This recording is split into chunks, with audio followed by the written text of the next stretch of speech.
Getting pulled over is nerve-wracking for anyone, but for those with disabilities, it can be a frightening experience. News 5's Olivia Fecto spoke with a man who says a new state database could have prevented a terrifying ordeal when he was stopped years ago. For Chris Page, what happened in March 2016 left a mark. Yeah, I still think about it a lot, even though it's been 3 or 4 years. Chris has autism, and that night in 2016, officers in the Columbus area pulled him over. They suspected he was under the influence.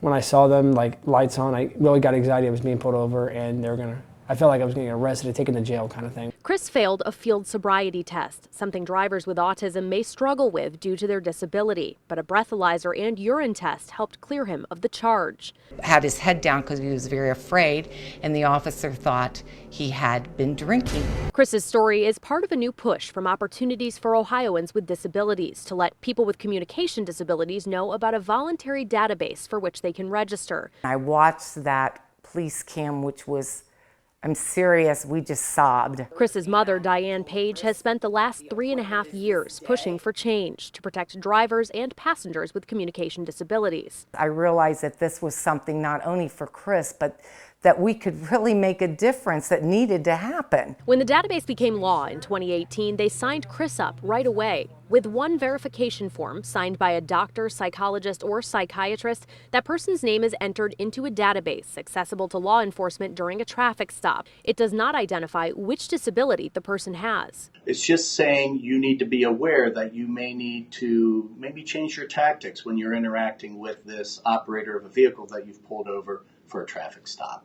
Kevin Miller is the director of Opportunities for Ohioans with Disabilities. His own teenage son has autism. I had a mock pullover session with him, and he did absolutely the wrong thing in every situation.